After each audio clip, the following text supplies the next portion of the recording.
governo federal questionou os dados do INPE sobre desmatamento na Amazônia. Aliás, ontem à noite lançou um edital para a contratação de uma empresa privada particular que fará, segundo o ministro do Meio Ambiente, Ricardo Salles, um monitoramento mais eficaz e instantâneo de eventuais desmatamentos na Amazônia para que o governo possa interferir imediatamente. E já de 2 ou 3 dias para cá, tanto o ministro Ricardo Salles quanto o presidente Jair Bolsonaro têm admitido o aumento das queimadas pelo país. Parece ser um dado inequívoco, científico no caso, porém divergem quanto às responsabilidades. Ontem, o presidente da República agiu mais uma vez como se fosse um deputado falando na tribuna da Câmara e não o presidente da República.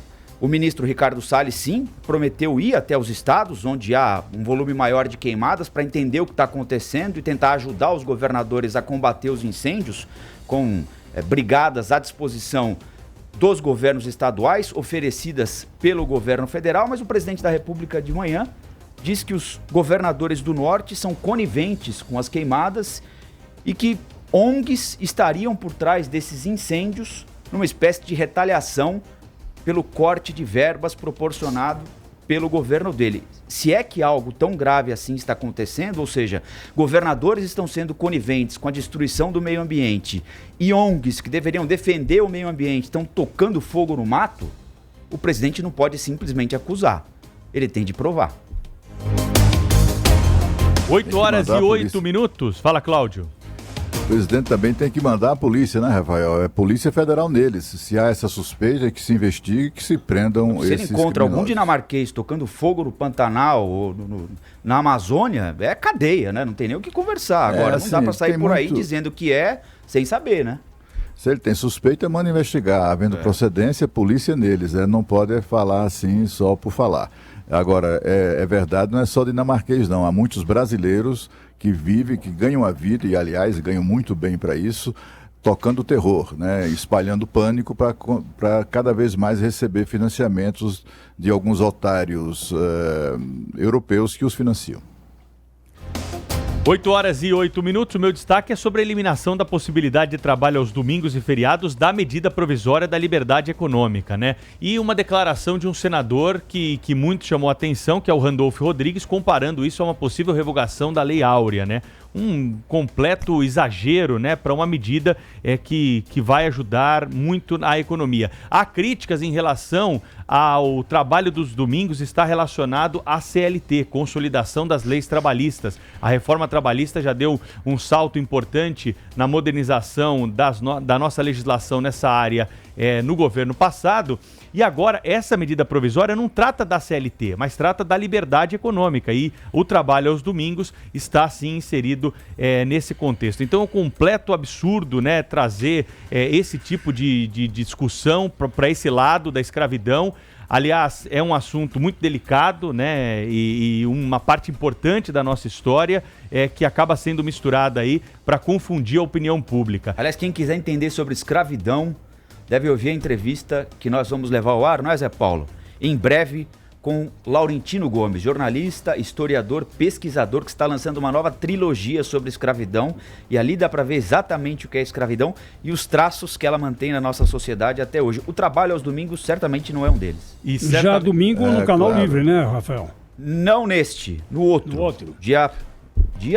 Bom, agora você me pegou. No outro o último do mês, setembro, né? No rei que vem, como diz o meu filho. O senador, mais do que exagerar, né, Pedro? Ele mente. Isso é uma mentira. Então, né? isso e até, o Cláudio, a gente gravou essa entrevista aqui, o Rafael mencionou. Eu não ia mencionar a entrevista aqui, mas já que ele já mencionou, tudo bem. O que me chamou a atenção na gravação, quando eu ouvi a fala do Randolfo Rodrigues, é porque nós tínhamos gravado com o Laurentino Gomes.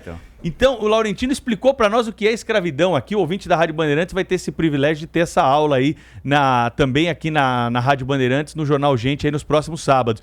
E a gente vê que é uma coisa totalmente separada. Quem é empreendedor no Brasil e ouve uma barbaridade dessa, acho que tem vontade de se jogar na água, né? Porque o cara tá lá com planilhas, tentando montar um esquema minimamente...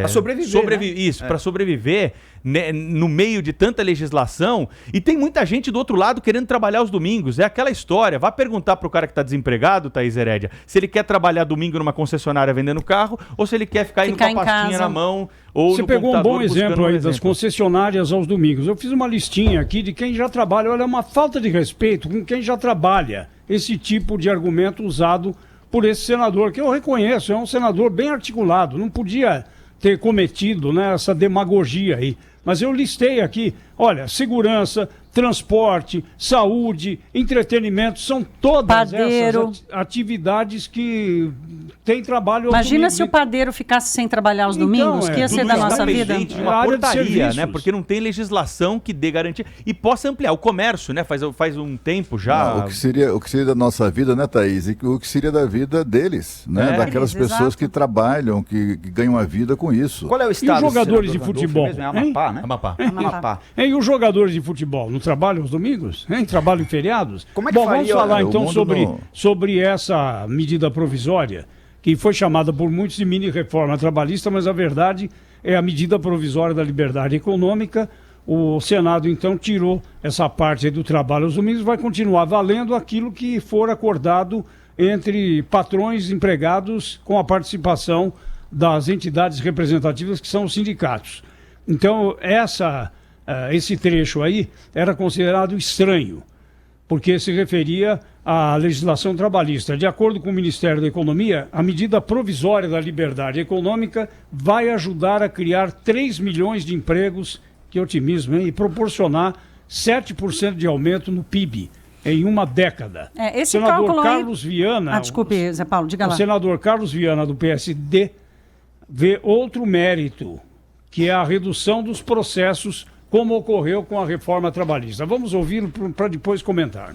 Há um ano, praticamente, foi feita uma reforma trabalhista debaixo de muita discussão, debaixo de muitas informações, de contrariedades. Quais são os resultados? Eu tenho aqui 36% menos processos na Justiça Trabalhista entre janeiro e setembro deste ano.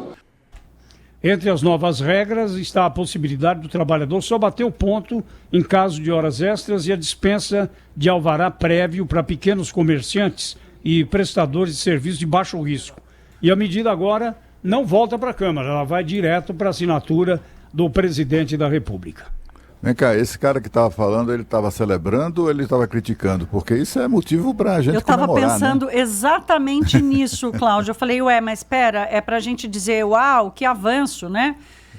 Então vamos ouvir de novo, porque muita gente está prestando atenção agora que vocês falaram. Vamos ouvir o Carlos Viana. Há um ano, praticamente, foi feita uma reforma trabalhista debaixo de muita discussão, debaixo de muitas informações, de contrariedades. Quais são os resultados? Eu tenho aqui 36% menos processos na Justiça Trabalhista entre janeiro e setembro deste ano. Acho que está comemorando, né? Parece que está comemorando. Menos processos trabalhistas. O Brasil tem uma verdadeira indústria, né? Uma verdadeira indústria de indenizações trabalhistas, uma coisa que chega a ser criminosa do ponto de vista da empregabilidade, porque inviabilizam essa indústria de indenizações trabalhistas, acabam por inviabilizar muitas pequenas e médias empresas. O cidadão, o pequeno empresário que nos ouve, e certamente vai se manifestar sobre isso por meio de mensagens, sabe do que eu estou falando, né? A gente assiste a todos os dias decisões absolutamente, meu Deus, né? Absurdas, inaceitáveis, intoleráveis, né? Ontem, por exemplo, eu tomei conhecimento de um assunto que é assim, sabe o time do Fluminense, lá do Rio de Janeiro?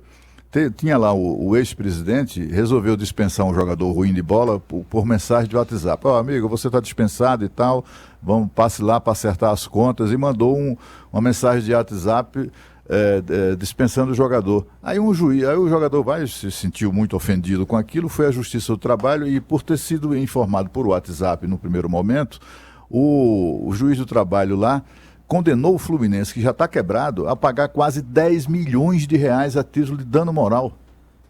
10 milhões. Sabe?